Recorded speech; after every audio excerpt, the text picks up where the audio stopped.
पैसा से है,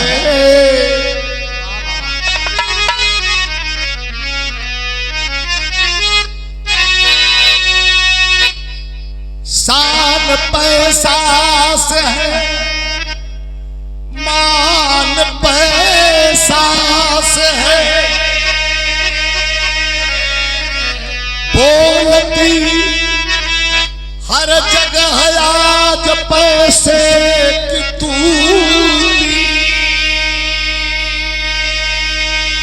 जो गरीबी के दर दर है मारे हुए, पूछते आज है पैसे वालों की जूती, क्योंकि धन भी बढ़ा साथ मन भी बढ़ा,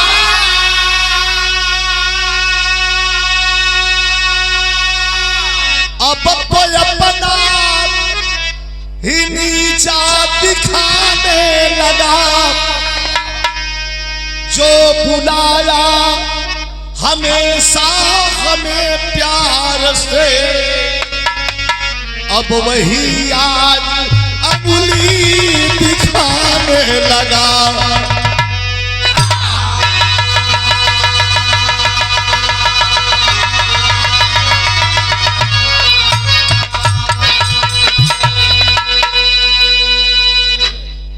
असली विरह के श्रोता सुने वाले लोग रुकल हो विरह सुन। हमारे ठे निवेदन हो भैया, आवाज हमारे ठे निवेदन, लोग कहला कि धन बढ़े मन न बढ़े, अध्यात्म ठे हिस्सा पहले मन छोट वाली का लोग कहे कि बेटवा होखे तो सबूत हो, देख रास्ता हटा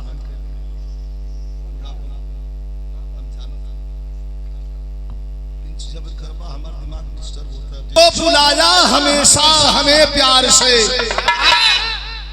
अब यही वही आज अंगुली दिखाने लगा। कहानी यहीं से शुरू भइल उत्तर प्रदेश के बिल्कुल आपके नजदीक से, बिरहा में मिली समय, गजल का अंदाज हो कैसे।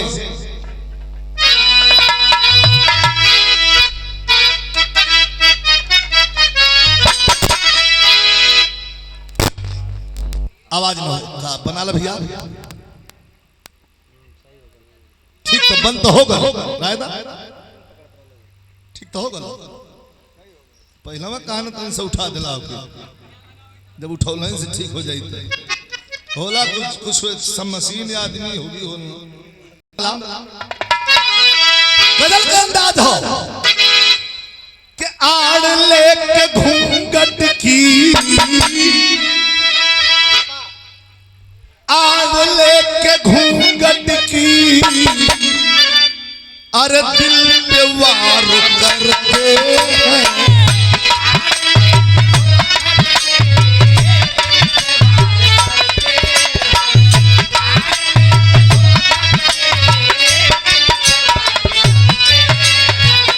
आड़ लेके घूंघट की दिल पे वार करते हैं,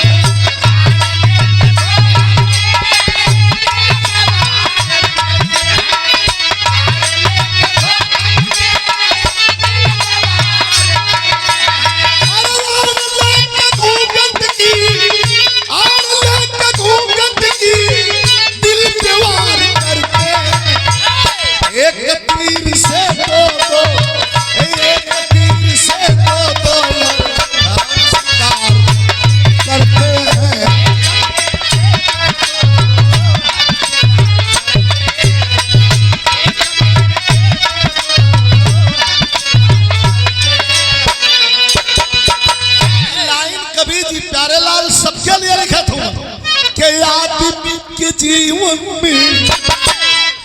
आदमी के जीवन में लाखों लम्हे आते हैं, किसी को रुलाते हैं,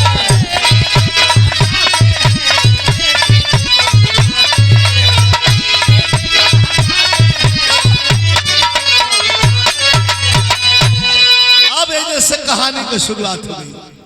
आनंद लीजिए।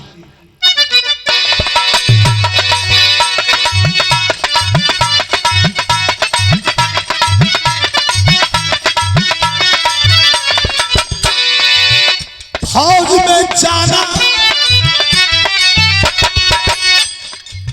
फौज में जाना फौजियों की देशभक्ति है, देश आजाद है सेनानियों की शक्ति है। लेकिन कहीं कहीं मजबूरी भी देखी गई है, कहीं अब पापी पेट भी फौजी बनाता है। नौकरी नहीं मिली, पढ़ लिख करके लड़का बेरोजगार घूम रहा है, शरीर का फिटनेस फिट है, तो नहीं कुछ मिला तो चलो भर्ती हो जाते हैं, वही भर्ती। अब पढ़ा लिखा है, मजबूरी में भी भर्ती होता है लड़का। फौजी साथी हमारे बैठे हुए, बात गलत होगी तो रोक दीजिएगा। कहीं यह पापी क्या, कहीं यह पापी पेट भी फौजी बनाता है, एक कायर को बड़ा ही पति दर्शाता है। प्रकाश जीत वो निष्पक्ष का जवान हुआ, फौज में भर्ती हुआ, 90 में सीना तान हुआ। रायबरेली जिला गांव है बसखारी में, बसखारी इठे हमरे गाजीपुर में बसखारी, इठे रायबरेली बिल्कुल मछली शहर से जवन हाईवे प्रतापगढ़ कुंडा वाला रोड पकड़ के जो नैका हाईवे निकलल हो। रायबरेली के बगल में बाजार से 2-2.5 किलोमीटर के दूरी पर एक छोटा सा गांव हो बसखारी नाम। वो गांव में एक ठे घर बा, बिल्कुल चक्रोड के किनारे अपने खेत में घर बनौले हुए। माई बाबू, एक ठे बिटिया, एक ठे बेटा। बेटी बिया कवन गई हो, अपन ससुरैतिन हो गई बा। एक ठे लड़का है लेकिन थोड़ा जिद्दी स्वभाव का है, नाम का हो प्रकाश जी। साथियों के सोहबत में जिद्दी स्वभाव का है। कॉलेज की नौकरी करब तो फौज का नौकरी करब, दूसर नौकरी ना करब। बाबू हाथ जोड़ के समझौलन कि एक आंख के लकड़ी हुआ भैया, 2 जाने रहता तो कोनो दिक्कत ना है। हम अनु के देखे सुने के हो का फौज कराला जाए, पैसा रुपया है जमीनिया रोडवा पर थोड़ा सा दे निकाल देते, बिजनेस व्यापार कैला हमन के बजरों रहल, हमनों के बुढ़ौती में देखल जरूरी है। लाल बात समझ में ना आई, माई से रहन दलस कि देखिए बाबू हम रोकत हो, तो माई अक्सर बेटवे के तरफ से होले। माई बिगड़ गई, कहे कि लड़का के काहे रोकत हुआ, ओकर मन हत कहे ठीक बा ना मानत हो तो तू जाना, लेकिन हम तो रोकब ना। आप दोनों प्राणी में पटत नहीं बा, वही लड़के के लेके रोज झगड़ा शुरू हो। अरे भर्ती जहां जहां मिलिट्री के भर्ती हो, वहां जाके अपन लाइन लगावे, न पावे ठीक ठाक करे, अनफिट करके निकाल दे। 2 साल लगातार एकदम कोनो भर्ती छोड़लस नहीं। जिला में जहां जहां हो वहां इतना दवर दहलस प्रकाश जी कि अब तो भर्तिया लेवहू वाला चीज हो। जाके खड़ा होकर लमोस अच्छा तो हो आ गल, ओकर मजाक लोग उड़ावल, हिम्मत नहीं छोड़। अरे वाह, यही में देखा गांव देहात में का होला। दोनों जाने जाके अपन माई के हम बैठ के रोवत बा, कह माई लगत है न भर्ती हो पाई, कुल ससुरा वाला क्रिया खा ले हमर रोज छाट देलस। माई उधार रोत हलिन तौले आ गई न प्रकाश जीत का मम्मा, नाम उनका हो चतुरी। अच्छा चतुरी आ गई। असास बहनोई में तनको ना पटत हो, भैंसिन के नाद में चारा चलाओ थुमन। प्रकाश जीत के बाबू ई टेढ़े कैले अपन दे। सरवा आल बहन के पूछला बहनिया कैसन रोत है, तो वही जैसे डाढ़ा बोलना हाँ रोवत है तो चुप करा दा, खिलौना लिया के दे दा। कह मर्दवा तू कैसन जरा ही बात बतिया, हमार बहने हाल चाल ना पूछे, कह पूछता कहना मन थोड़ो कर थे बहनिया कलत भैया जायदा होई तो हाँ उनके जायदा होई तो हाँ जरजरा हूँ तो कुशल कुशल किसका जायदा तो जरजराल करन भैया आवा बैठा काहे रोवत है वो बहनी कहे लइका रोवत है भैया भर्ती ना भयल 3 साल से जरूरत है ऐसे हम रोवे लगली है तो चतुरी अब देखा का कहत हूं मम्मा कल में कुल गलती बहनोई कह जब जो निकलना हाथ हो ईशानी में से कल न पाई है भर्ती हुई है फिटनेस हुई इनका कुल सारा नपाई जो खाई इनका मेडिकल हुई इनका उनमें हमार कौन गलती है तो झगड़ा लगावा हुए सारे चतुरी कहाँ दिखा और ना बिगड़ा देख बहन जरा लगली बहन देख खुशखुशियात हो गलती तोहार हो हाँ कैसे कहे कर बियाह करा बुढ़ऊ को दिमाग गरम कहाँ करे बियाह से भर्ती से का लेना देना है कहे हाँ ऐसे न कहिला तो बुर्बक हुआ कहाँ कैसे बताऊ तो चतुरी बताओ तुम देखा भाई एकल तकदीर अकेला लड़त है लौट जा और जब बियाह कर देबा तो दू ठे तकदीर हो जाई एक संग और दोनों लड़ी बधान जो खुल गई पढ़ल लिखल रहल ना प्रकाश जी कबाऊ कहना ठीक है बाज बिहवे बिना तकदीर इनको बैठल है तो केहू आवताही आई अपन भाई परिवार तो बियाह हो जाई आ तो ले बिहान भेले चतुरी मामा लेके पहुंच गेलन दू ठोरन उ तो बिहवे करके फेर आल फसा लेहन कल एकदम तैयार हो जा आ गए हो रिश्तेदार दरवाजे पर न फलने में बियाह रखा है टन दे बियाह के दिन पड़ गल आ जब बियाह के दिन पड़ गल तो गीतियों कुल बड़ा अजब अजब देखा कितना तेजी से चेंज होते चल गल पहले खाली बाजा बजा लगा बजावा खाली बजा तो बजावा सुन के हमन जान जाकी दूर पूजा दिखाई है दूर पूजा लगत वो बजावा दूर पूजावा वाला ऐसा बजबा थो थो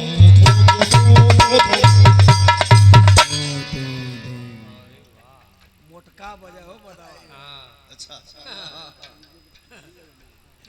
आजकल डीजे चलल है हार्ट के कोई के बीमारी होती अरे भैया और पजरे घंटा बजाता यानी उनका लाश उठी है में कोनो शक ना इतना गड़िया में हम बैठल जाला शरीर का कोनो ऐसा अंग ना है जो जना जना अरे वाह लोग आ जाएगी खाली झोला बचेला अरे वाह जला आजकल कुल नया नया भैया सिस्टम चलल है लवंडा हम देखल जा बराती में दौड़ के दिखता लवंडा बढ़िया आल आजकल पूरा बरती है लवंडा मार मार के जवन हो हां ना जे पिए वाला हो के बियर जाओ को पानी बता के लोग जाओ वाह ई जाओ को पानी हले लाई तो पेट ना खराब मैं ले ली हन लेके जवन हो जे कबो ना नचले हिलल हो वो अपन शुरू हो जाई टेढ़ सो जा अपन कई आदमी करना हो खपस लेकिन पहले के जमाने में जब गीत गवना ई होखे माता बहन लोग जब गावे लगा उलटवा धूर बाजा बजनिया बजाओ त लवंडा नाचत बा ओइ में गांव का काठे आदमी जन हो तो धोती वाला लौट लपट जा मेहरारू को गीत गावे लगा के करी बासी यादा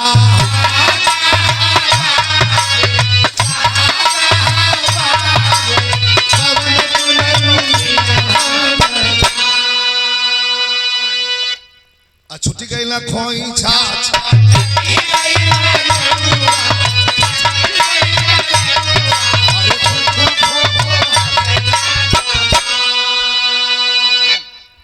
कितना सुहावन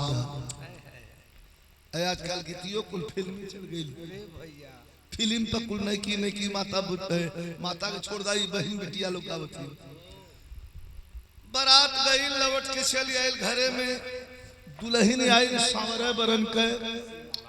सीमा पढ़ल लिखल इंटर तक हो बड़ी संस्कारी परिवार का बिटिया आ गई घरे में लेकिन एक चिंता है कि मिलिट्री में भर्ती भी ना भैली आई मामा लिया के जने महलस घर में अब हम का करी कक्कन छूटल एक ठे औरी व्यवस्था रह भैया गुरजन भैया पहलवा बतावा आदमी कि कक्कन छूट जा तब बर बधू एक जगह हो जले कक्कन न छूटे तोले बर बधू के एक जगह ना कल जाए कोठरी में ना कल जाए ये मान्यता रहे अब तो टैक्सी में क्यों नहीं आवला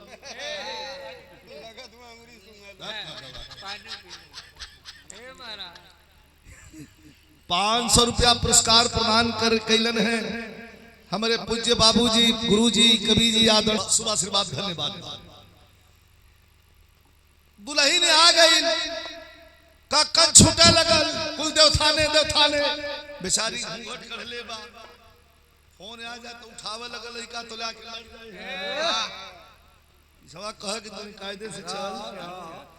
अतले वही समय फोन आ गया उठौलस दुल्हावा हेलो प्रकाश जी कहा हम तेरे दोस्त आशीष लखनऊ से का बात है कहाँ का कक्कन छूटा था यार छोड़ रख फोन अरे सारे तोड़ के फेंक खुली भरती हरे बड़ा जोर को भर्ती होत हो तर तर तर तर तो हऊ के एक मिला पूछा त लगे जरा तक क्यों ना आया का सच्चो रे का सच्चो काली की अरे भैया चढ़ देना कटला थाली आली तोड़ के फेंक के माई के ऊपर कहा कि माई रे हम 5 जगह घूम देले और घुमा दिए हम जात है पैसा सा लेके वही तर जैसे पहले रहो वही चल दलो 1.5 घंटा में हाजिर वाह आके लाइन में खड़ा हो गया भर्तिया लेवा वाला में सिट रहा था दूसर का से कल खड़े हुए है दूसरा कह रहा है तो नेरे से आल जा कल कि नहीं हुआ हम आ गए बड़का साहब क्यों गए कहा साहब वो आ गया है फिर कोई भर्ती नहीं छोड़ा है आज फिर आ गया है बड़का साहब वो बड़ा गर्म घाम रहा आ क्या कहे इधर आओ बदतमीज हो क्या हाँ 3 साल से तोहरन दौड़ावत हुआ तो तोहरन बहुत तमीजदार हुआ हम तो बदतमीज है भर्तियों ना ले छुआ लोग करियो तो हुआ कहाँ आखिरी टेस्ट तुम्हारा लिया जाएगा करे साहब टेस्ट ले ला भाई लेकिन हमारी भर्ती होगा कहे आखिरी तुम्हारा टेस्ट लिया जाएगा अगर पास हो गए तो भर्ती ले लिए जाओगे लगल मार देवतन की बनावे कि भगवान टेस्ट में पास हो जाएंगे इतने सिपाही फौजी को बोला कर आओ बीच फील्ड में ले जाएंगे मारो मच के एक छापड़ के ऊपर पहले तक वो बीच फील्ड में लगल कहा टेस्ट तुम्हारा होगा ले जाके जब एक छापड़ मरल उठ के खड़ा भर उठा के पर्दे निकास कान के पटक के चढ़ गई छाती लगल मार कहा भर्ती लेवे चाहे जाने पे मरले कहा के ससुराल अब उन लोग के दौरा में इनका मार के विनाश फोड़ दे छोड़ा दला दौड़ल फिर तू 3 बड़का साहब चिल्ला तुम्हारे साले छोड़ो सरवा मरलस के फिर दौड़ा अरे साले तुम पास हो गए साहब ना समझत हुई मैं भर्ती ले लिए गई कतई कनवा तो साहब हम कहिए कर ले इतने बदे हमारो खले रहा कहतो ऐसा ही जवान चाहिए एक गोली का जवाब 1000 गोली सीधे साले एक झाड़ का जवाब अब वहीं तक तुम्हारी जो है राइफल भरी हुई है ऐसा ही चाहिए पट देना का भर्ती ले ले दिखा इमोशनल इटे काट रसीद कहा कि देखो आज तारीख 14 है आज के 25 दिन बाद का डेट लिखा हुआ है तुम्हें ट्रेनिंग चल जाना है इटे पेड़ के छाए आके बैठल पानी पियलस फोन लगौलस माई के इटे लड़का फोन उठौलस क्या कहा कि तनी माई के फोन दे दौड़ कहा कि बड़के माई भैया का फोन है उठल भाई बेचारी परेशान बा कहीं पाहुर जो की बात कहीं दुल्हन दिखावे की बात कहीं कुछ करे की बात कहीं इतना दिखावे के बाद बिना खैले पहले बेचारी मातारी परेशान है हां भैया बोला भैया ठीक से पहुंच गईला तो रोवे लगल का माई ए माई को छोड़ झलस लगल रोवे का भल लाल काहे रोवत हुआ हमार ले बाबू कहे माई रे हम भर्ती हो गई कहा कौन हॉस्पिटल में ले गया हाँ जल्दी बताओ का टेढ़ा सोचली हॉस्पिटल में ना भर्ती बोल रही मिलिट्री में भर्ती हो गई आही दादा अब तब बूढ़ा लगले पानी के कर बढ़ल चतुरे सिगरेट पिए के तैयार बीड़ी पिए के तैयार ना हो फेंक देला बीड़ी करना सिगरेट ले ही बाकी तो ले हां ई कुल हमार व्यवस्था दिखाई है कजला बिया आवत ये लड़की का गोड़ पड़ल की भर्ती हो गल वाह अब बूढ़ऊ के जौना हो तो ना ठेल दे बेचारू चुपचाप एक कोने बैठल हुआ लेकिन अब बूढ़ा नाचे लगलिन आ कहे लगलिन बड़ा रंगीन तर्ज लगल एक फिल्म हमार आइल करंट मारे गोलिया अब वहीं भी YouTube पे हो आप देख लियो एक कश्मीरी लड़कियों में हीरोइन रहल वह गौले रहल कैसे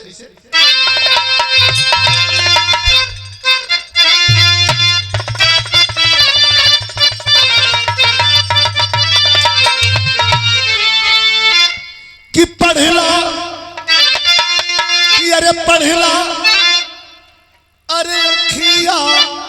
के भाषा संग हो पढ़ला अरे अखिया के भाषा सैया लाज लाग बोले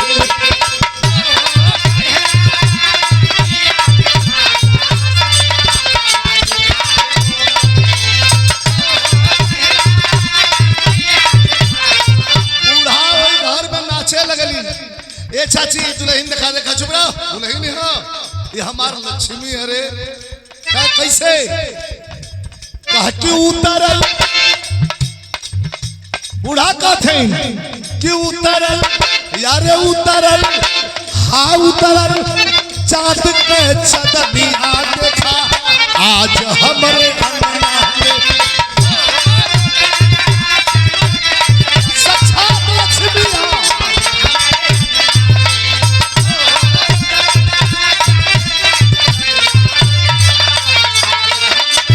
कैसे तब कहते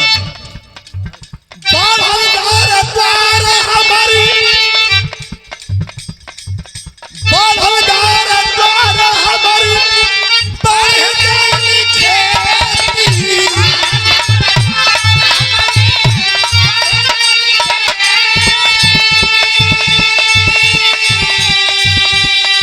अरे घूस बिना बेटवा करिया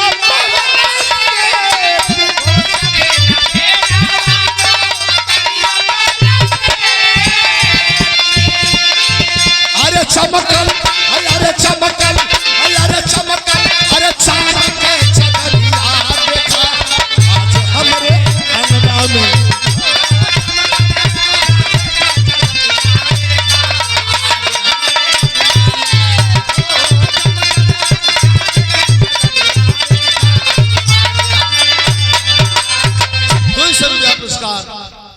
हलचल यादव जी यादव डेयरी की ओर से बरखला की धरती से भैया के प्रणाम मालिक सुखी रखे एकदम खुश लवट के आयल भैया भैया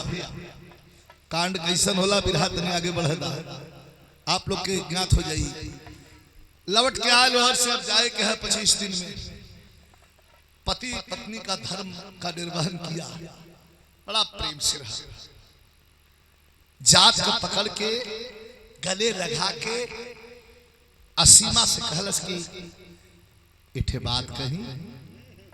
कहलस दुल्हन के हाँ कहा का नैहर मत जाया कहूं नैहर के नाम पर नैहर ऊपर ले हाँ गुस्सा हो जाए हाँ कहे न जा हो कहे न जा का नैहर ऐसे मत जाया कि हम जब छुट्टी आई तो वर्दी पहन के मोटरसाइकिल पे बैठ के तो के लिए चला हमारे तरी गांव में इज्जत बढ़ जाएगी तोहरो इज्जत बढ़ जाएगी हमारे बाबू माई के सेवा कर दिखाए नेक समझदार पुत्र के भूमिका में हो लेकिन आदमी का दिल दिमाग कौने समय कहां पलट जाएगा कोनो ठीक ना है कभी लिखत हूं आयल 6 महीना नासिक देवलाली में ट्रेनिंग पूरा कैलस एक बाद पहली पोस्टिंग भइल कहा जम्मू जम्मू में जब पहली पोस्टिंग भई ता 1 2 3 4 6 ना 18 महीना ड्यूटी कैलस। और दुख यही बात का कांड कही है, मतलब कि 18 महीना में न एगो चिट्ठी, न चौपाती, न फोन, न पता, कुछ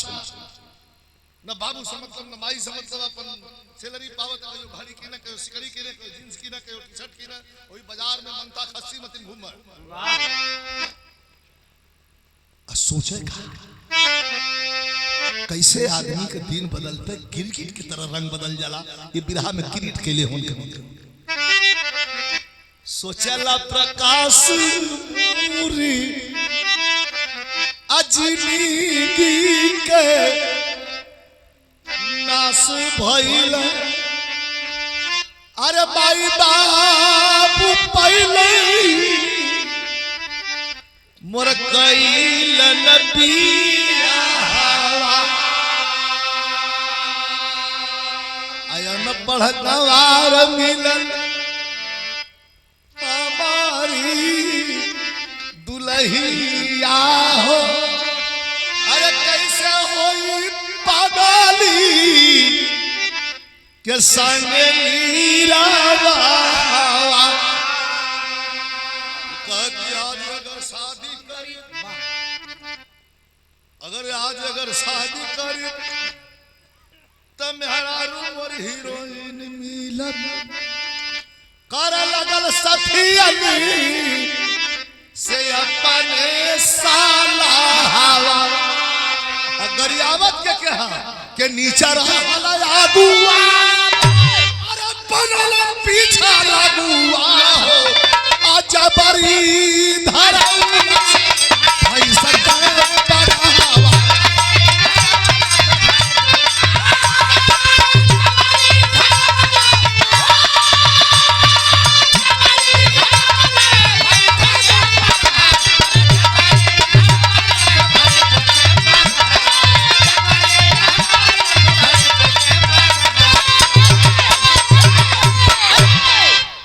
कैसे पलट गए, एकदम गिरगिट की तरह रंग बदल दिलस। कब हमारे लायक है, सांवली है। हम हमारे लायक है, वो सांवली है। ममवा हमें फंसा दिलस। जम्मू के बाजार में जब जम्मू गयल होई जानत होई, हम तो 1 महीना वो हमारी फिल्म का शूटिंग रही जम्मू में रहली। हम लोग नीचवा बाजार लगे, कोई मसाला बेचत बा, कोई कपड़ा बेचत बा, कोई तरकारी बेचत बा, कोई कुछ बेचत बा, कोई जूता चप्पल बेचत बा। नीचवा बाजार पूरा लगे। अब वही जम्मू के बाजार में अपन पहन के जब छुट्टी होखे तो आके घूमे, वही शरीर के फिटनेस कंप्लीट हो गल। एक ठे तरकारी वाली रहे, मतारी बेटी रहे, वो दोनों नई सब्जी उब्जी लिया के बेचत। बाबू नहीं रहे, मतारी बेटी रहली। बेटिया सयान रहल 20-22 साल का, नाम रहल ओकर नीलम, बड़ी सुंदर कश्मीरी लड़की। अब वही पढ़ाई करत रहल। जाके वही जब बैठ के ताक घंटों ताक, जैसे मेला में बरहत चिन्हल जाला ताक। वही जो एक दिन जाके देखल सिर्फ कोई नहीं हो दुकान पर, तो जाके पूछलस कि भिंडी कैसे आए। गमछा हमान ऐसे लगावल जला, ऐसे लगावल जला, लड़की ऐसे लगावल जला। का भिंडी कैसे है, तो जान गल की ठरकी लगा था, बस एक ठोकर गिरा दे। पहले बैगन देखिए, का भिंडी कैसे है, गिरा दलस। कहा कि कितना लेंगे, अधरा गल कह कुल तो उल्टा खाए के है मेस कैंटीन में। अब भिंडी 5 किलो बहलस लिया के दे दलस, पैसा दे दलस। तुरंत जावे जाए लगल, बैठत एक दिन प्रपोज कर दिया, तुम्हारी शादी हुई है? तो लड़कियां कहल नहीं जी, अभी तो मेरी पढ़ाई चल रही है। अभी मेरी शादी नहीं हुई है। अरे वाह आपकी शादी हुई है? न करत ना ना ना ना सच्चो ऐसा न करत नाथ सरवा झूठ न करत। प्रपोज कर दिया कि शादी कर लो हमसे, तुम मुझे पसंद हो। माई से अपने पूछला सुमतरिया खला की पकड़ जल्दी काम हो गल धैले नौकरिया जिया था जले कमाई तले तो कमाईवे करी मर जाई तो बड़ी रुपया मिली ऐसा सोचे वाला ये ठे बूढ़ा अरे वाह खाली अपने बूढ़ा के मत रहा यो बूढ़ा है लपक ले कल लपक ले मर जाई तो बड़ा रुपया मिली लपक ले। तैयार हो गए शादी करे के तैयार हो तो एक लेटर लेके मिला दौड़ा लाल का भैया प्रकाश जी भैया अरे मर्दबा ये नासिक देवलाली तोरे ट्रेनिंग सेंटर से ही घूमत कितना दिन के बाद लेटर लाल मदद पढ़ाएंगे हां कहना तो बड़ा सुबह हुए सारे दे फाड़ के पढ़ना तो लिखल लाल साफ कि बेटा बड़ा दुख के साथ लिखना पड़ रहा हो कि तुम्हार माई मर गई, जितना जल्दी हो सके घरे चले आओ। बड़ा उदास का माई कही है आदत नान छूटल अब तन से 4 दिन टार के मरल हो ये बताओ मर गई बिचवा में बिहवा मत गाल पड़ तरकरिया वाली से कहला के इंतजार करना मैं यूं गया यूं आया ए पूरा पिट्ठू बनला छोरा बनला अब बांध के लेके चल ढला चलते 3 दिन के ट्रेवलिंग पूरा करके आज घरे पहुंचल एक्का पर सामान लगली जाके जब दरवाजे पर रोडवे पर रहल मकान वही दरवाजे पर जब उतरल तो फरवरी मार्च का महीना बरगद का पेड़ के नीचे माइया बाबू बैठ के आगी तापत हूं आगी में आलू डालल हो निकाल के बूढ़ा छील थमावत बुढ़ऊ अपन खात में काठे गर्म थमा दे लगल लोकाव कहां फूंक देबू मुंह का तो लेके पहुंच गल एक्का लेके पहुंच गल तरल कहा जोर सिलाल बाऊ ए बाऊ का लगाऊ बताओ जन 2 साल पा के जन बहु आसल हुए करे बाऊ से बोले का तरीका देखा का कहो मर्दवा कथला माही मर गई सोच है जी रोवा लगला कहलन कि हमन मरी गले भैया कहो भैया तू गईला 2 साल में चिट्ठी दला न खबर दला अब तोहरे बेटा होई तो बेटा के तू बुझबा तक लगल खड़ी बोला का फालतू बकवास मत करो हमारा दिमाग मत खराब करो कितना जरूरी इंपॉर्टेंट काम छोड़ा के बुला लिए हमको शर्म नहीं आती कहना लड़ाई लगल कार्य कितना जरूरी काम छोड़ ले अतल तरकरिया वाली के फोन आ गया लेके भागल खेत हां डार्लिंग घबराओ मत जिंदा है मैं तुरंत आया कला करे के कर फोन है कहे ऊपर का साहब को फोन पूरा दिन यही गोला बारूद देते हैं अरे वाह बुढ़ऊ के लगल रेट पूरा अपन लगल झटका कि बिना मतलब का बुला लिया हम कला निकलना टोला में से लगाना हां पानी पोछा लगाना दौड़ा दरवाजे पर लेके लाठी कहलन मार दे उठना पैदा भाई एक ठे लिया सुना एक ठे आई मांस के मोटरी घरे में बैठौले हुआ एके लिया कि तू जा हम जान मरी गईला तो हम भागा वाह कैसे बात करत हुआ तू 2 साल के बाद आके का कौन का तोर मेहरुआ अभी यही है गई नहीं बहन चोर ऐसा ही बोला ना मैट्री वाला हो अच्छा इधर बोला अभी गई नहीं पुराना आदमी हूँ मिलिट्री वाले इनका दोस्त हूँ जब इनको बुलाओ बहन चौदह करके बुलाओ ना ये महेंद्र में थोड़ा हिताई नताई तो गई नहीं पढ़ते तुरंत अंदर गल का खबरदार निकल जाता था अब हर बहरे बात होते वो सिमवा के दिखाओ बेचारी की का पता पर्दना का मुंह धो के तनी से स्नो पाउडर लगा के हल्का सा काजल लगा के तनी से लिपस्टिक लगा के तनी से मांग में सिंदूर लगा के पर्दना का बिंदी लगा के अच्छे न की हाली हाली हाली साड़ी पहन के आज उन्हें तो दुआरी में घूंघट काट के खड़ी हो गई। मन में 1000 सपना बुनत हो कि जाए तो पहले गोड़ पकड़ने के बाद सीने से लग के और रो के है पूछब कि का गौले का दुल्हन हे तर के हो कि छोड़ के चल जला के आ फोनो न करेला। अतोले घर में ही अपन भूतौड़ल पहुंचल जाके अंगना में खड़ा भल कहाँ है रे तुम? अरे कोने से खड़ी रहा घर में रहत और सुंदरता बढ़ गई। हंस के खिस दे आगे बढ़ल जाके जन हो तो जब ही यह अपन आंचल लगा के घोड़े पर बैठल चाहत और तब तक उठा के लात हुई छाती पर हाथ मरस में कागे दे उठ के रोवे लगल। सीमा कहलत कि स्वामी हम मरला का आप कह के डर लगा कि हमरे बाबू माई के सेवा करिया तनी पूछा तो वो लोग के सेवा में कोई कमी कैले है हम मरला का है मालिक? कहला तू चली जा यहाँ से, तू मुझे पसंद नहीं है, मैं दूसरी शादी करूंगा। लेकिन कैसे कहला कैसे?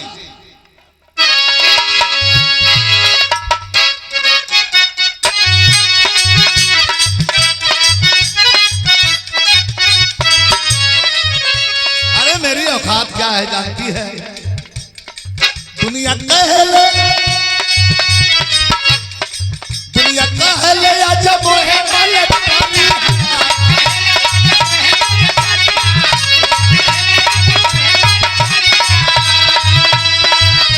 समाज में हमारी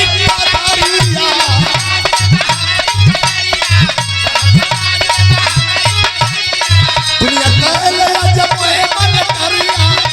समाज में हमारी कदरिया। ए गोरी ए गोरी ए गोरी ए गोरी ए गोरी आई बाबा सर हरिया।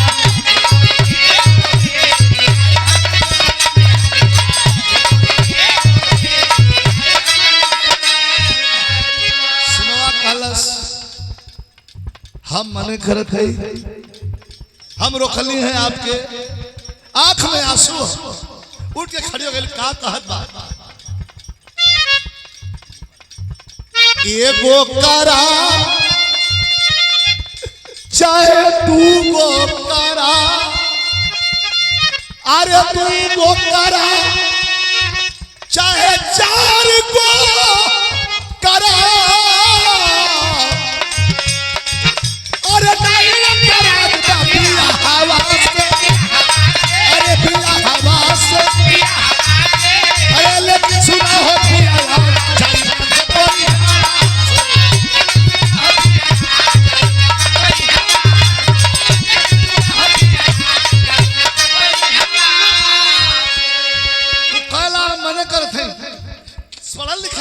कैसे समझाओ सेवा दूसर की तोहरो करीता हम करब बाबू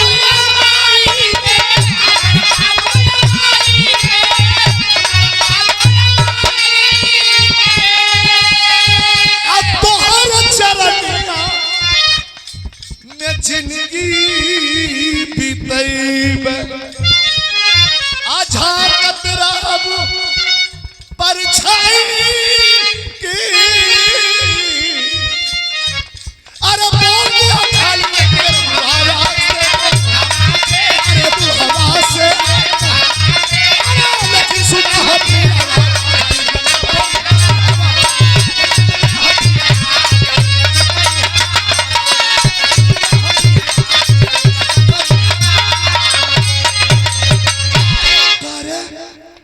कर दिखा।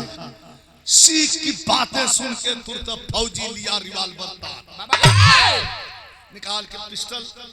कलम मारत दी गोली नदिया में झोंक दे। डर के मारे सहमी सीमा नैहर भागन लेके जान तो नई साड़ी में पहन ले रहल बाहरे रोते आई अपने सासू माँ से कहलस के माँ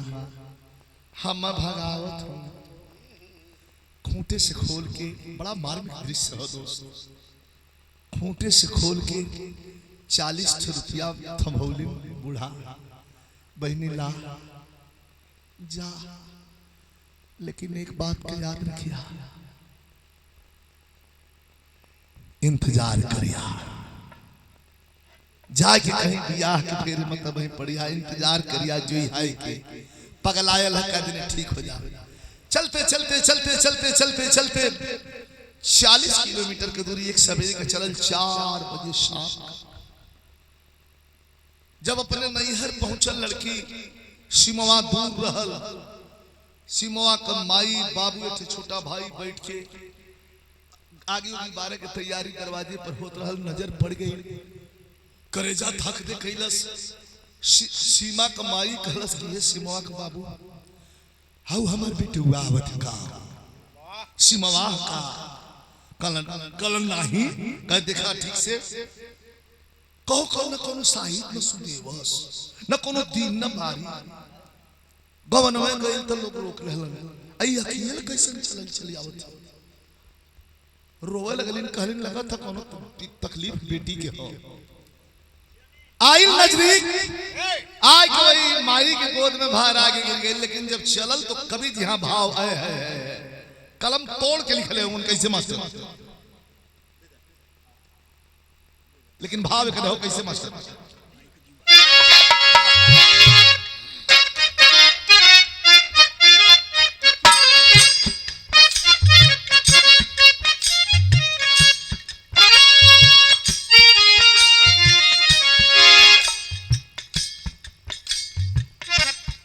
माइक को खिया होले, अरे माइक को खिया होले कोहर कयौआ हो, माइक को खिया होले कोहर कयौआ, गोदी बेटी जन्म पार हो।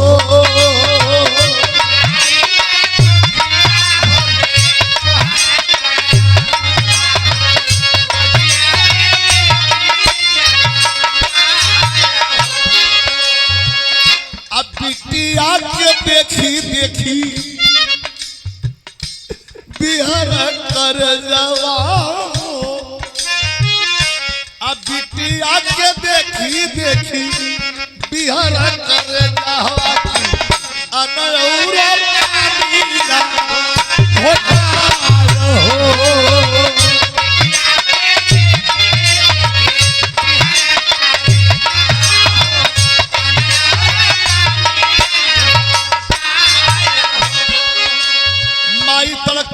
करे बिटिया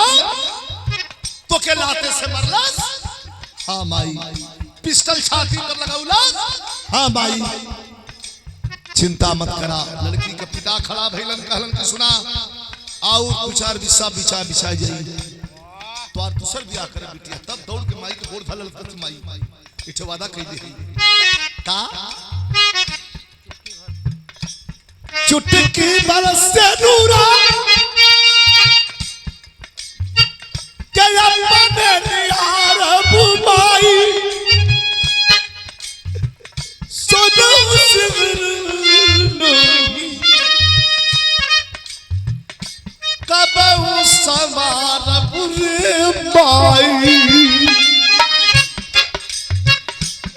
एक टुकड़ो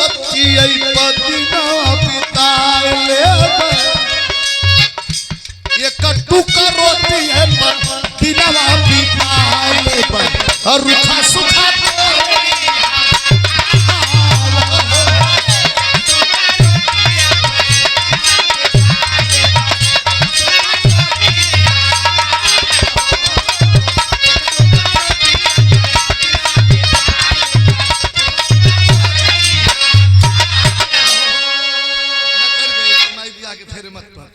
हम जो अपने सासू माँ से कह के आए हर का हाल यार छोटा लड़की रहे लगल आई पगलवा चट देना छोड़ छाड़ के वही तरह वही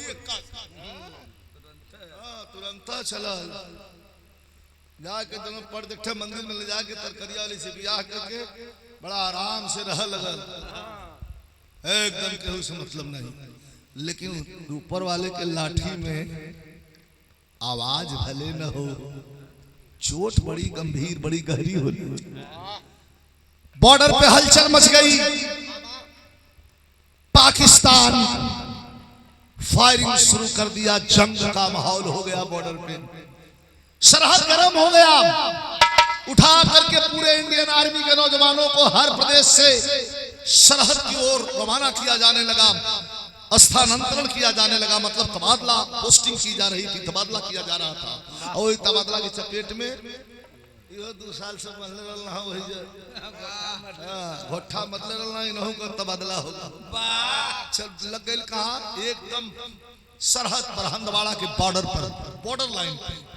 है बॉर्डर लाइन है बंकर है। एक बंकर में खड़ा होकर पहरा देत हवन, और वो पर पाकिस्तान कई राउंड मारस हो बंकरवे पर, कहियो कहियो 100 सैकड़ा राउंड, वही में हनुमान चालीसा पढ़त बीते। कवि जी भाव लिखत मन, यहाँ तर्ज तनी हाउ तज धर्मकट्टा फिल्म के, लेकिन बिरहा में बड़ी शानदारी है तर्ज का।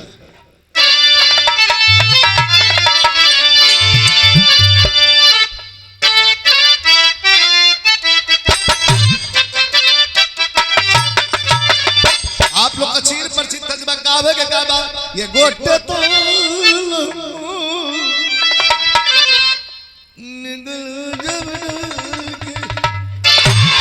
ये गोटे तो अरे निकालू चंद्रोल की छुड़िया चली जाए मतवाली, लेकिन दुश्मन कवन दुश्मन, दुश्मन तो हराया है जब पाकिस्तान के, दुश्मन तो हराया है जब खूनी इतिहास में।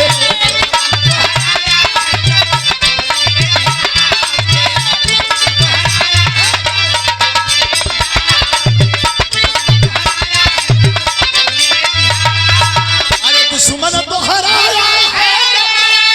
अरे खूनी इतिहास के, बाघा बाटर पर ड्यूटी लागल पर।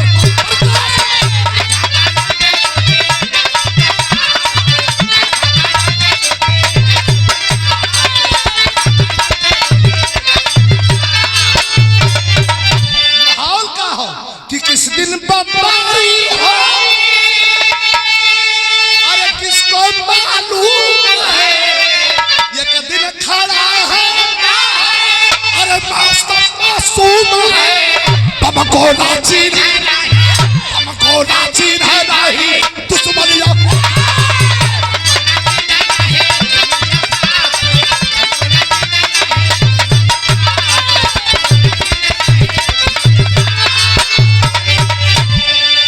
एक दिन कस के दोनों तरफ से होखा लगल बमबारी, घबरा के पाकिस्तान वाले रॉकेट लॉन्चर दाग दे। तने बिरहा के मेन पॉइंट है, और रॉकेट लॉन्चर जब हर से दगलन त गिरल कहा, प्रकाश जीत जने बंकर में खड़ा रहा, कोई बंकर के पजरे गिरल, फटल लेके 20 फीट ऊपर चल गल बंकर है सही तुमके गइलन 20 फीट ऊपर, जब नीचे अइले होश जिनके भयल ते अपने आप के कहां पहुंचलन। 500 रुपए का पुरस्कार हमारे स्वर्गीय पूज्य गुरु जी कवि जी आदरणीय श्री स्वर्गीय लक्ष्मीराम कवि जी के परपौत्र हुए, हमारे भाई हुए छोटा अमर सिंह यादव जी 500 प्रदान के लिए हैं। भैया प्रणाम, धन्यवाद, सब भैया के नमस्कार प्रणाम हो। कहां पहुंचलन अपने आप का,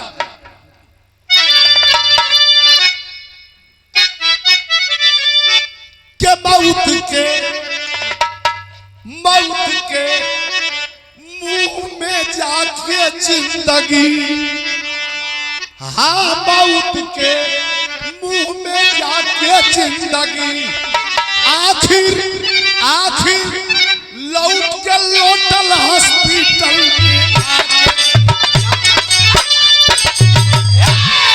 लगा वो हॉस्पिटल में,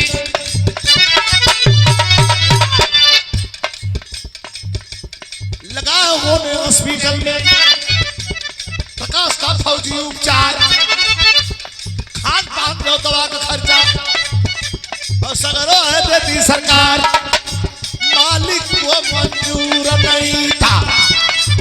डॉक्टर साहब हुए लाचार, अब दोनों पैर का तलना हर का जीना एकदम भारी बेकार।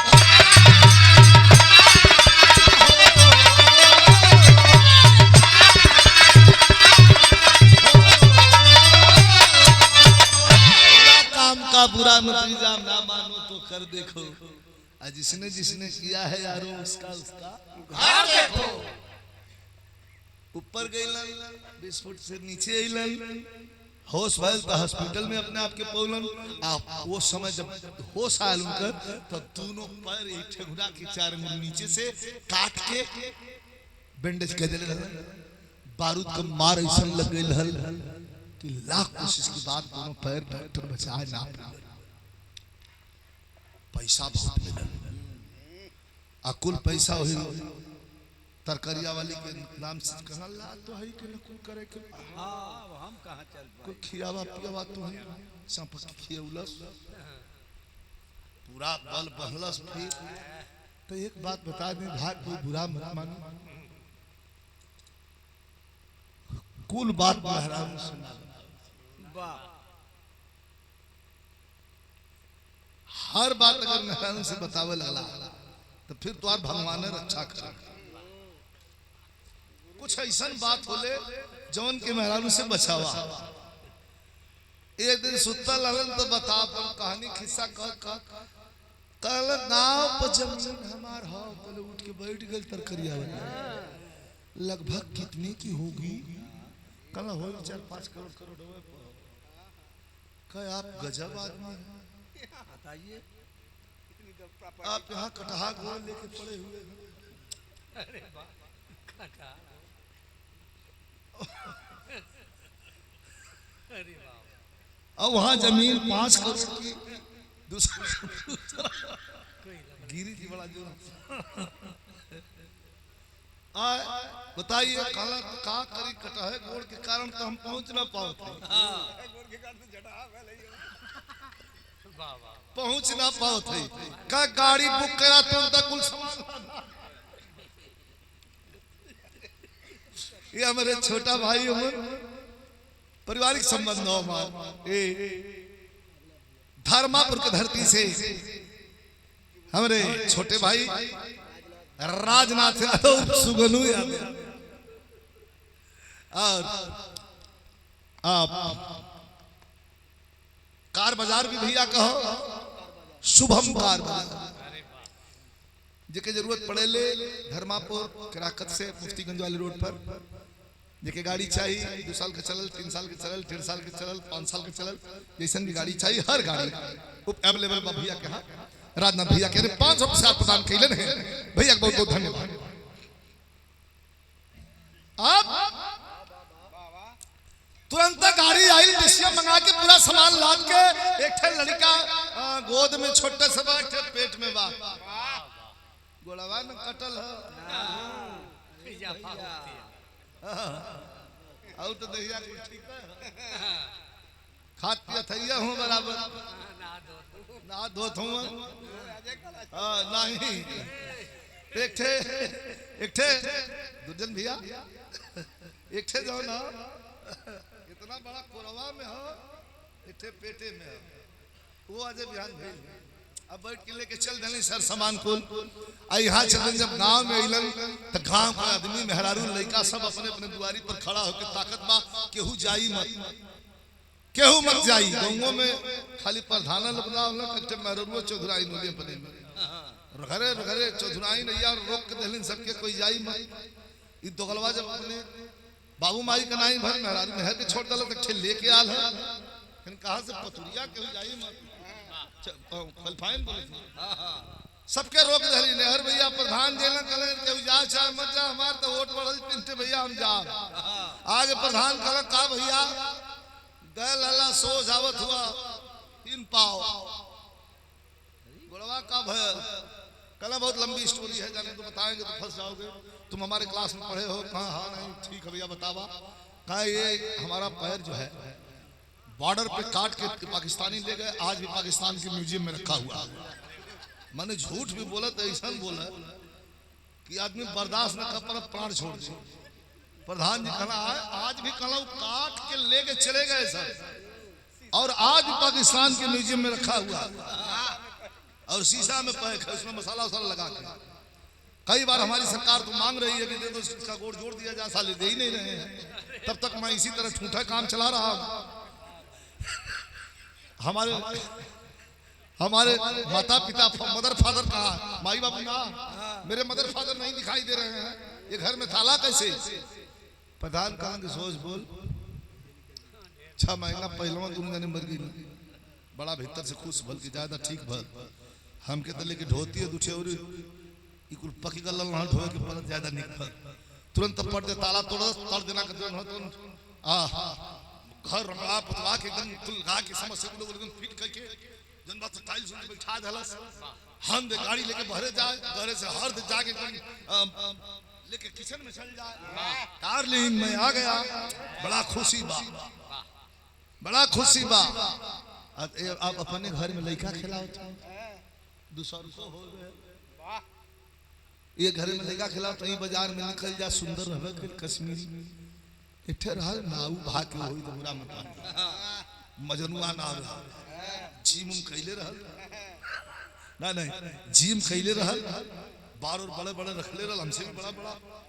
टी शर्ट पहिर के अपन टी शर्ट के ऊपर मटर माला पहिरे। अरे वाह वो है जब देखलस तक कहे कि बतावा ई गोड़ कट सारी तना बढ़िया मेहरारू कर दौड़ा लेके कहे भौजी खाला तने रसगुल्ला खाला बजी गरम है कह नहीं जी मैं मीठा नहीं खाती हूँ का खाली कुठार दाम खा गला। अच्छा पशु के अगर ढेर प्रेम देबा तो वो पछी पीछे घूमने लगे। एक दिन सामान उनके भौजी को पहुंचावे जाता अनहार हो गल तब मजनुआ कहा था नौआ कहत भाभी एक बात कहूं केहू ना कहा जी कहिए जी का भाभी आप बड़ी सुंदर है कहे वो तो आप भी कम थोड़ी है देखा फेंकत जा कह भाभी कभी कभी हमारे आंख से आंसू निकलने लगता है। रुक गई कहा क्यों जी क्यों रोने लगते हैं आप? आपकी सूरत देखता हूँ भाभी, अब भैया का कटा हुआ गोड़ देखी लागे हमारा आंसू ना रुकला भाभी। ऐसा जाल बनौलस कि कुल गहना गिठो लेके आज जब तैयारी कर धला साहब तो एक दिन पहले तैयारी कर कैसे सुना सुना मासा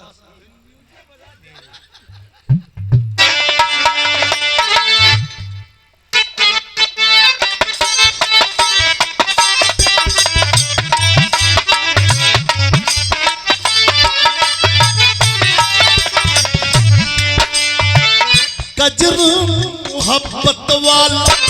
अखी में ऐसा डाला कजर ले मेरी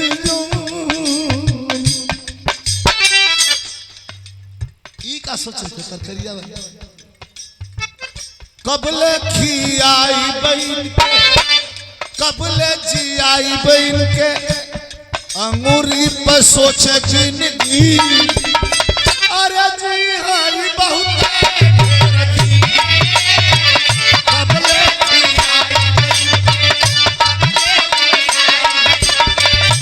अंगूरी पर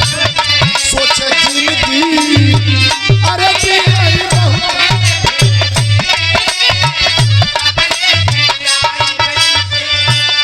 यार ओकर लगल हो ओकर मजन तारवा खानपुर प्रकाश भैया क्लाइमेक्स का आनंद ला वाह बारे बड़ खरा अमर तू कहले रहा जब बात सही होगी।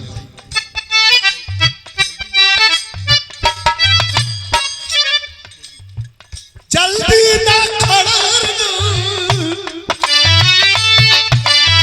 कोटेशन है ये कहानी लोग बताओ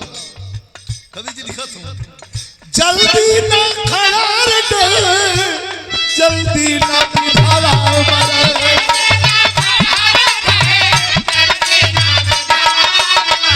जितना सेवा पावा जितना सेवा पावा दिन रात उतना बढ़े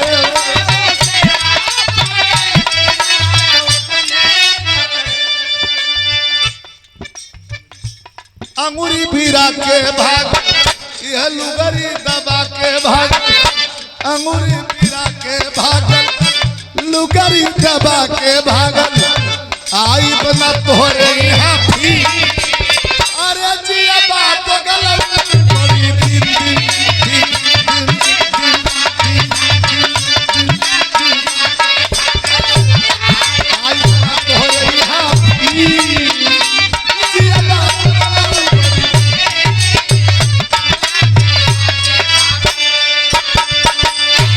जौने बात का डर रहल वो हो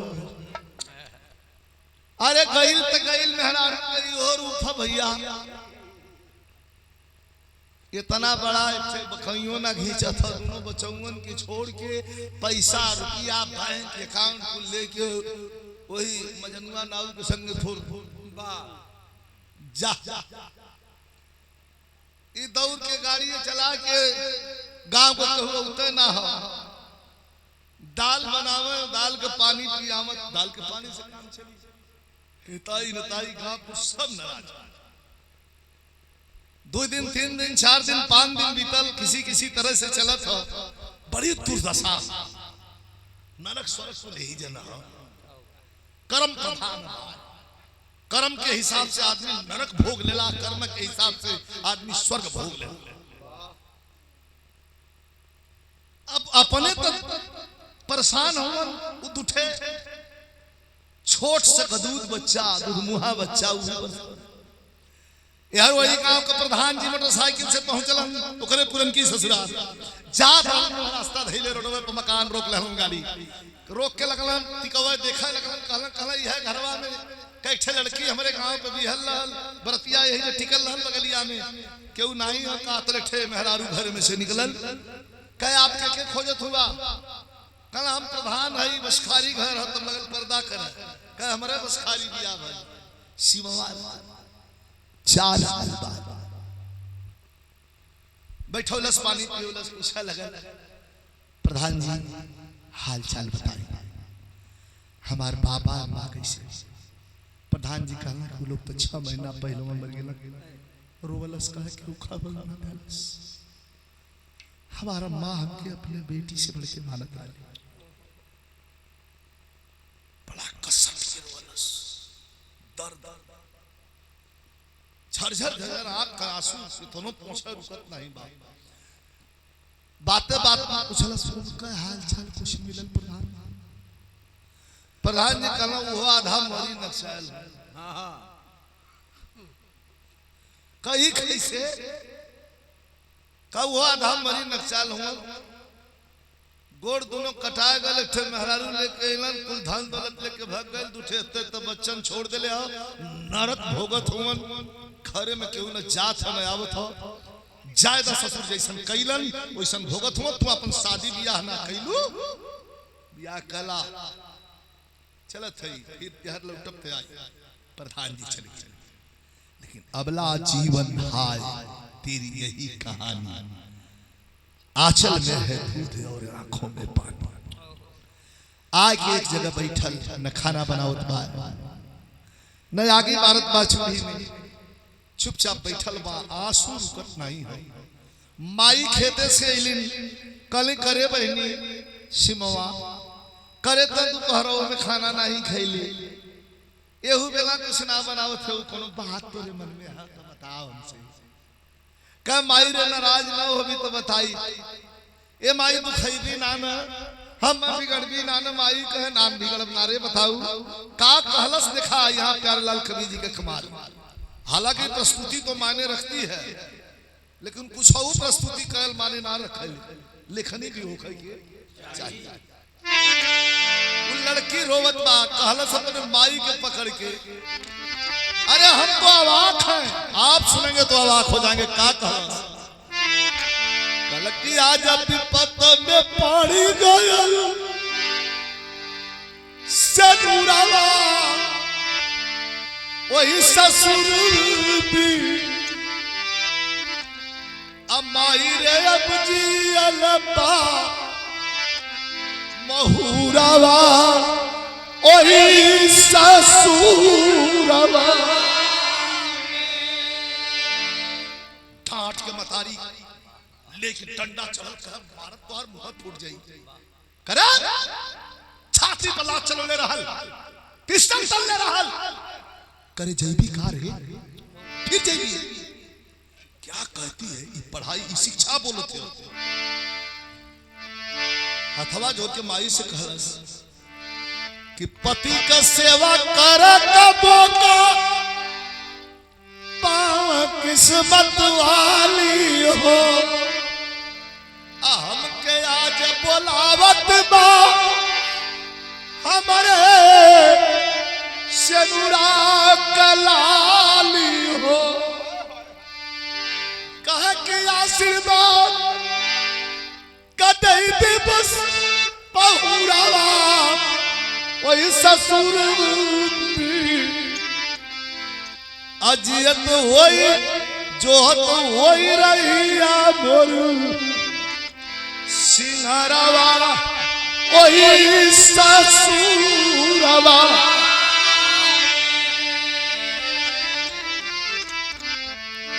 ए माई हम क्यों चाहिए ना खाली आशीर्वाद दे दे, हम हमार गयल हमार वहां गयल जरूरी है माई। हाली हाली किसी आके मतारी गेलिन पढ़ते बक्सा खोलिन 500 रुपया निकलिन, एक धोती एक साड़ी निकलिन, ले ले लेके जाओ गुस्सिया के माई कहलस। हालांकि माई के मन में हो ना गुस्सिया कल जा ये मत बियाह करे हमन खाली तो बियाह नहीं कैलस और हमन का जिंदगी खाच में डलले हो जा ये मत चाहे लगल कलस की माई ठीक कहती जौने बहन बेटी का ससुरा भी कर नहीं ओकर घर में कह दी ना भले ही वहरे मर जा माई, लेकिन अब ना आई बाजारे आई कुछ सामान खरीदलस। कितना जल्दी जल्दी जल्दी जल्दी बोलते नहीं ध्यान दे बिरहा के पॉइंट पर, जल्दी जल्दी जल्दी जल्दी आगे बढ़त बा तो कभी का कहना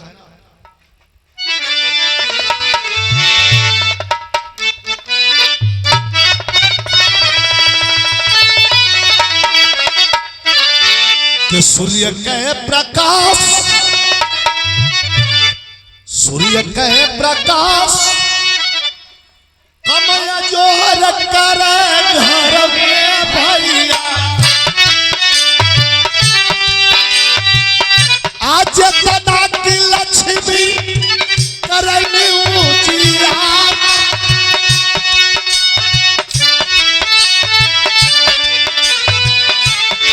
घरवा का लक्ष्मी होली घर का तिरिया पंचो, असीमवा ससुररिया में आई वही बारा,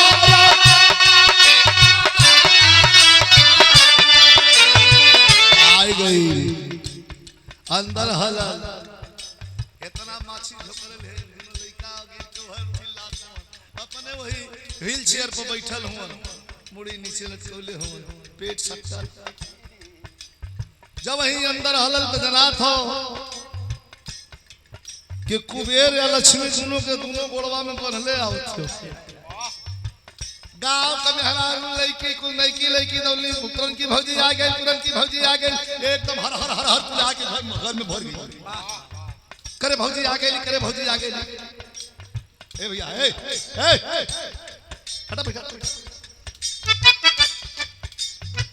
तुरंत गोड़ परलस जाके तो गोड़ तो है ना हिला दे नीचे मुड़ी खेले रहो इतना पले टंगाल धैलस हिला दे ना घंटी मारती आ ऊपर जब नजर कइला देखल कोई के सारा बिंदा अपन मुहावा छोरावा लगल,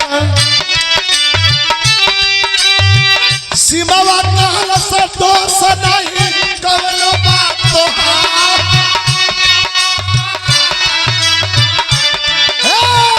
अरे चकरा से जवन मारा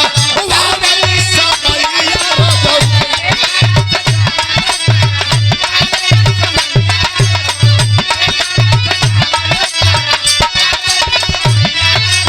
अरे करे आगे हो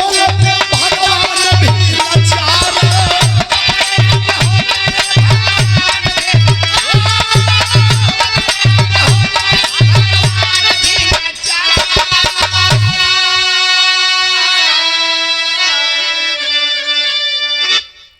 तू काहे चिंता करत हुआ?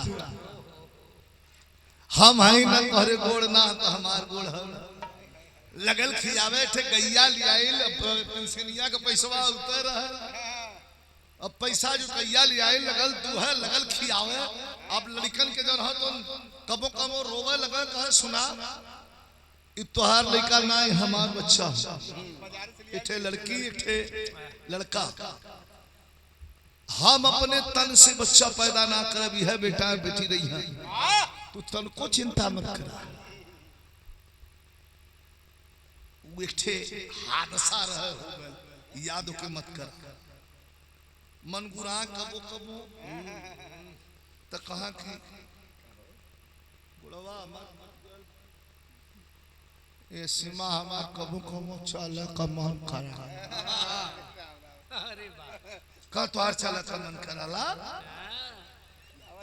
तेकर उपाय हम चलाई। गोल गोल हेत हेत तकिया बनौलस और गोड़े में बांध के दूसरे डंडा थमा दे चला कैसे का हमरा संगे चला तो जन घरी जब चलल हमरा ऐसे ऐसे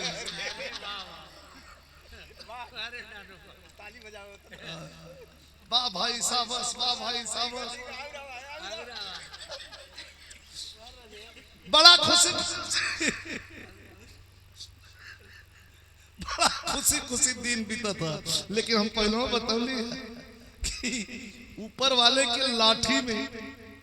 आवाज नहीं है भाव बड़ी बेतहासा है।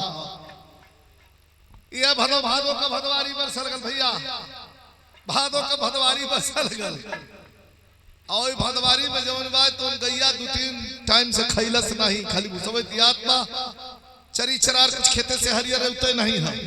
किसान का बेटी रहल सिमवा पखदेरा का परलस कछान अब पलपान के प्लास्टिक का घोगी लेके हफ्ता का तार पहुंच खेत में एक हमार चरी काट के उठा के और लेके चला पहले रास्ता चले आवत बा तो ले एक दिन सिवा में आना गई पूछिया ये भैया एक दिन सिवा में आना गई पूछिया तो ले समझ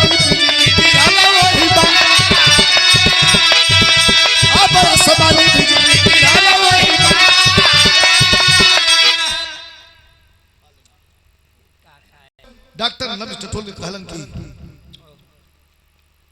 अब इस दुनिया में नहीं है। भीड़ जुटल बा दोनों बच्चा माई माई के रोवत होने पर चढ़ के व्हील चेयर पर बैठल प्रकाश जी अपनी तकदीर देख रहा है और मन रो रहा है यही कह रहा है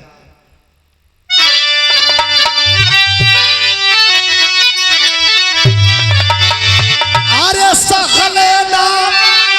अब सहलेना सहाला अब ऐसन गम के अरे सहलेना सहाला अब ऐसन गम के मालिक अरे मालिक सीमा के बाजारा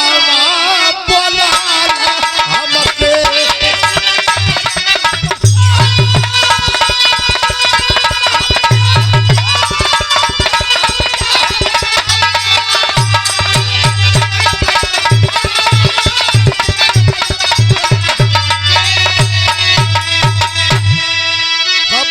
प्रकाश अपने से मरे पई है अब मिली चाहिए जब जहरवा तो कैसे के लिए अब पछताए का हुई है जब चिड़िया चुके। धर्म और ईमान आदमी का रुपया श्रृंगार जरूर हो लेकिन गहना आदमी का धन और धर्म और ईमान हो। धर्म ईमान टिक गए तो सब खत्म है। जी डूब गए हैं गम से स्वर्ग चंद्रिका कभी कहा आंसू बहे मौत के मुंह में जाके जिंदगी